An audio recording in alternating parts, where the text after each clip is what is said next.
Treasure Island by Robert Louis Stevenson. Chapter 24. The Cruise of the Coracle. Vocabulary. Haulbowline, the name of an island near Ireland. Beetling means jutting or protruding. Sea lions, a large barking seal or marine mammal with flippers and long whiskers. Contrariety, opposition or contrariness. The summit is the peak or topmost point. Trough is the low point of a wave cycle. Bailout means to remove water from a boat by scooping it out. Gunwale is the top edge of the hull of a nautical vessel where it meets the deck. A roller is a large, wide, curling wave that falls back on itself as it breaks on a coast. Promontory is a cliff extending into a body of water.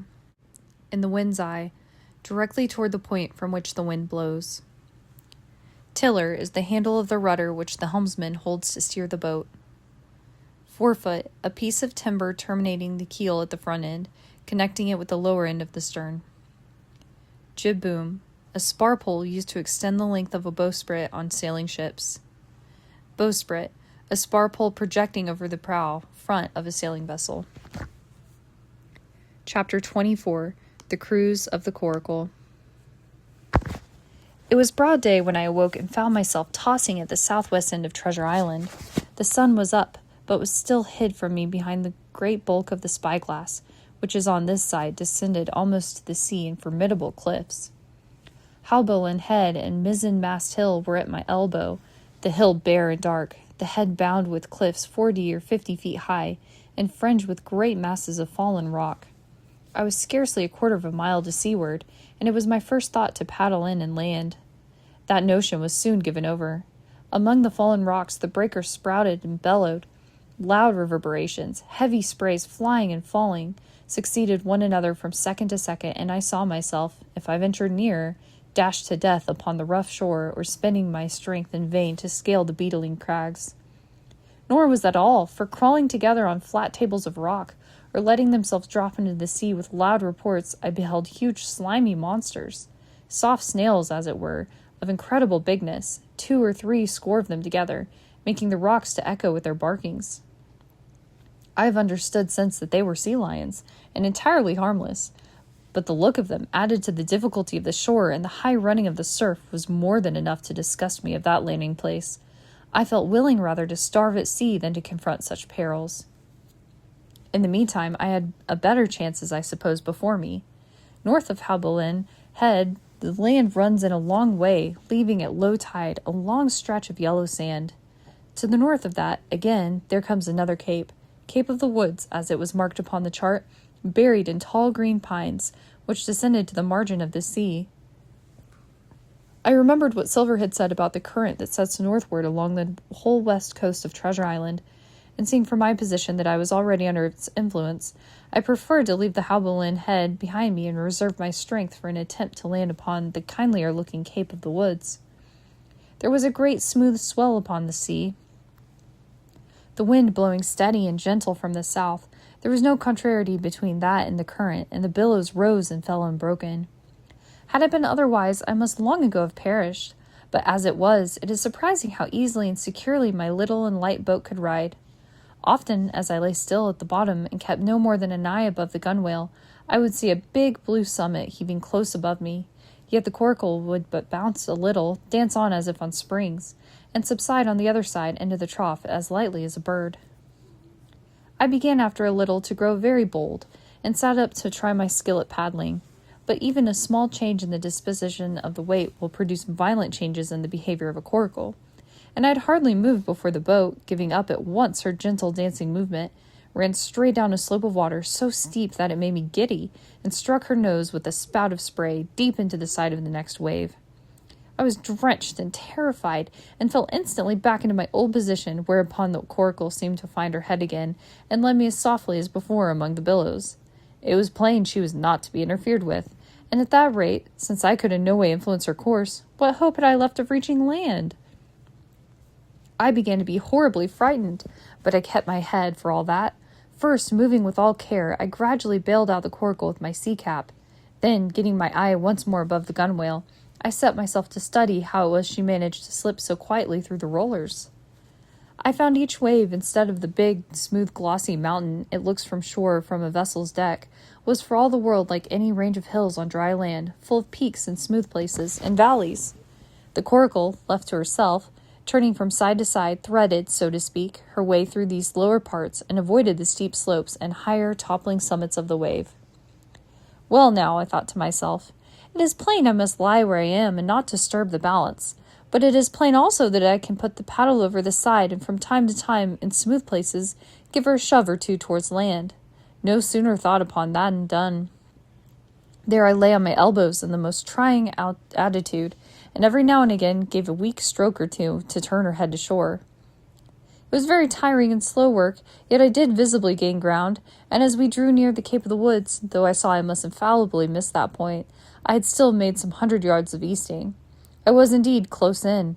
I could see the cool green treetops swaying together in the breeze, and I felt sure I should make the next promontory without fail. It was high time, for I now began to be tortured with thirst. The glow of the sun from above, its thousandfold reflection from the waves, the sea-water that fell and dried upon me, caking my very lips with salt, combined to make my throat burn and my brain ache. The sight of the trees so near at hand had almost made me sick with longing, but the current had soon carried me past the point, and as the next reach of sea opened out, I beheld a sight that changed the nature of my thoughts. Right in front of me, not half a mile away, I beheld the Hispaniola under sail. I made sure, of course, that I should be taken, but I was so distressed for want of water that I scarce knew whether to be glad or sorry at the thought, and long before I had come to a conclusion, surprise had taken entire possession of my mind, and I could do nothing but stare and wonder. The Hispaniola was under her mainsail and 2 jibs, and the beautiful white canvas shone in the sun like snow or silver. When I first sighted her, all her sails were drawing. She was lying a course about northwest, and I presumed the men on board were going round the island on their way back to the anchorage. Presently she began to fetch more and more to the westward, so that I thought they had sighted me and were going about in chase. At last, however, she fell right into the wind's eye, was taken dead aback, and stood there a while, helpless, with her sails shivering. "Clumsy fellows," said I. "They must still be drunk as owls." And I thought how Captain Smollett would have set them skipping. Meanwhile, the schooner gradually fell off and filled again upon another tack, sailed swiftly for a minute or so, and brought up once more dead in the wind's eye. Again and again was this repeated. To and fro, up and down, north, south, east, and west, the Hispaniola sailed by swoops and dashes, and at each repetition ended as she had begun, with idly flapping canvas. It became plain to me that nobody was steering, and if so, where were the men? Either way, they were dead drunk or deserted her, I thought, and perhaps if I could get on board, I might return the vessel to her captain. The current was bearing coracle and schooner southward at an equal rate. As for the latter's sailing, it was so wild and intermittent, and she hung each time so long in irons, that she certainly gained nothing, if she did not even lose. If only I dared to sit up and paddle, I made sure that I could overhaul her. The scheme had an air of adventure that inspired me, and the thought of the water breaker beside the fore companion doubled my growing courage. Up I got, was welcomed almost instantly by another cloud of spray, but this time stuck to my purpose and set myself with all my strength and caution to paddle after the unsteered Hispaniola. Once I shipped a sea so heavy that I had to stop and bail, with my heart fluttering like a bird, but gradually I got into the way of the thing and guided my coracle among the waves, with only now and then a blow upon her bows and a dash of foam in my face. I was now gaining rapidly on the schooner. I could see the brass glisten on the tiller as it banged about, and still no soul appeared upon her decks. I could not choose but suppose she was deserted. If not, the men were lying drunk below, where I might batten them down perhaps, and do what I choose with the ship. For some time she had been doing the worst thing possible for me, just standing still. She headed nearly due south, yawing, of course, all the time. Each time she fell off, her sails partly filled, and these brought her in a moment right to the wind again. I have said this was the worst thing possible for me, for helpless as she looked in this situation, with the canvas cracking like cannon and the blocks trundling and banging on the deck, she still continued to run away from me, not only with the speed of the current, but by the whole amount of her leeway, which was naturally great. But now, at last, I had my chance. The breeze fell for some seconds, very low, and the current gradually turning her, The Hispaniola revolved slowly round her center, and at last presented me her stern, with the cabin window still gaping open, and the lamp over the table still burning on into the day. The mainsail hung drooped like a banner. She was stock, still but for the current. For the last little while I had even lost, but now, redoubling my efforts, I began once more to overhaul the chase. I was not 100 yards from her when the wind came again in a clap. She filled on the port tack and was off again, stooping and skimming like a swallow. My first impulse was one of despair, but my second was towards joy. Round she came till she was broadside on to me, round still till she had covered half and then 2/3 and then 3/4 of the distance that separated us. I could see the waves boiling white under her forefoot. Immensely tall she looked to me from my low station in the coracle. And then, of a sudden, I began to comprehend. I had scarce time to think, scarce time to act and save myself. I was on the summit of one swell when the schooner came stooping over the next. The bowsprit was over my head. I sprang to my feet and leaped, stamping the coracle under water. With one hand I caught the jib boom while my foot was lodged between the stay and the brace. And as I still clung there panting, a dull blow told me the schooner had charged down upon and struck the coracle, and that I was left without retreat on the Hispaniola.